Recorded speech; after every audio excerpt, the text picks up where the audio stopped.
11वां आश्रम में है अपना अनशन तोड़ने का कार्यक्रम है, क्या कहना चाहिए? आज 11:15 बजे आमरण अनशन जो एक दिन का था वो आज तोड़ेंगे।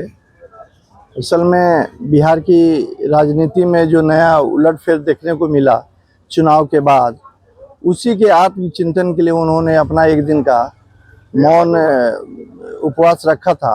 उसी में हम लोग सब लोग शामिल हुए हैं।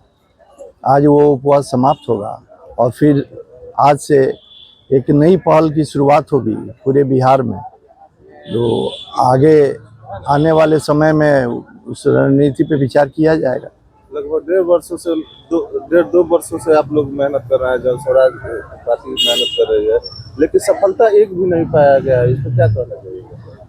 देखिए, 1.5-2 वर्षों से नहीं, लगभग 3.5 वर्षों से यहीं बिटियारवा आश्रम से 2 अक्टूबर 2022 को हम लोगों ने यहाँ से पदयात्रा शुरू किया था प्रशांत जी के नेतृत्व में।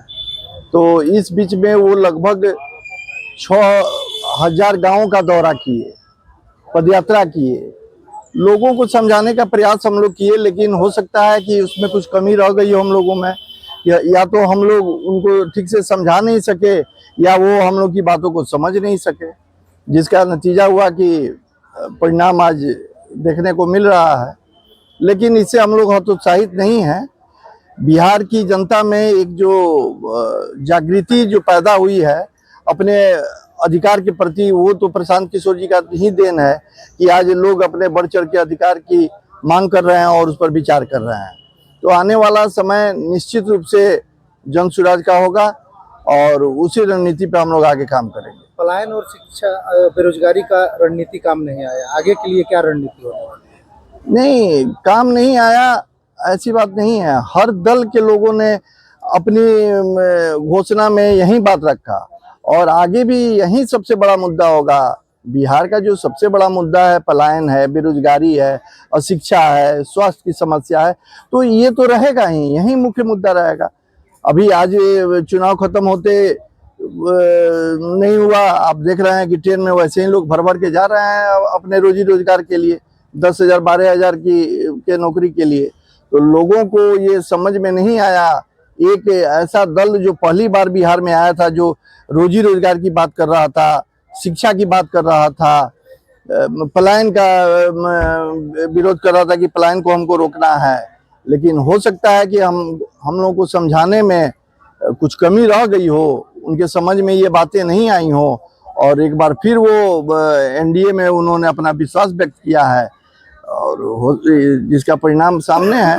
प्रशांत जी ने बोले थे कि जेडीयू को अगर 25 सीट से ज्यादा 25 सीट अभी आ जाएगा तो हम चुनाव राजनीति छोड़ देंगे। इस पे क्या कहना है? प्रशांत जी थोड़े बोले थे कि आप वोट को खरीद लीजिए। प्रशांत जी ने कहा था कि अगर स्वच्छ राजनीति है, स्वच्छ राजनीति हो रही है बिहार में, तो निश्चित रूप से 25 से कम उनको सीट आता। लेकिन उन्होंने डायरेक्टली इनडायरेक्टली भी नहीं, चुनाव के 1-2 दिन पहले तक महिलाओं के खाता में, जो वयस्क लोग हैं, वृद्धा पेंशन, ये सब चीज उनके खाता में पैसा आता रहा। तो जहां 1,500 में वोट बिकता है, वहां तो 10-10 हजार का शुद्ध मुनाफा लोगों के खाता में आया है। तो वहां वोट कैसे दूसरे दल को मिलेगा?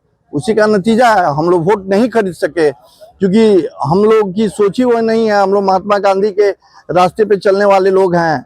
तो उस स्थिति से हम लोग लोकतंत्र की हत्या के बारे में सोच नहीं सकते हैं। आज जो लोकतंत्र की हत्या हुई है वो सबके सामने है। तो आप अपने बारे में थोड़ा सा दोस्तों बताइए, इसलिए कि आप भी विधायक का चुनाव लड़ चुके हैं जन स्वराज पार्टी से बघार, क्या अनुभव उसमें आपको मिला? नहीं, अनुभव तो देखिए, लोगों से मिलना जुलना हुआ। पहली बार विधानसभा का चुनाव लड़े थे, जन स्वराज पार्टी अपना विश्वास मुझ पे व्यक्त की थी और बगहा का प्रतिनिधित्व करने के लिए मुझे वहां से उम्मीदवार बनाया था। निसंदेह बगहा के लोगों का प्यार मिला, सम्मान मिला, इज्जत मिला। जो क्षेत्र में जब हम लोग जाते थे, वहां की समस्या देखते थे, तो वो लोग जो एनडीए के विधायक थे उनको दरकिनार कर देते थे। हम लोगों को रात रात भर लोग इंतजार करते थे कि भाई जन स्वराज का कोई प्रत्याशी आ रहा है, जन स्वराज के कोई लोग आ रहे हैं उनसे मिलने के लिए। उसी जगह पर एनडीए के जो विधायक हैं, जो विधायक वहां रहे हुए हैं, राम सिंह जी, उनको लोग वहां से भगा देते थे, अपने गांव में प्रवेश करने नहीं देते थे। लेकिन उसके बाद रिजल्ट में कैसे क्या हुआ वो तो सबके सामने है। यानी कि जनता को यहाँ पर सही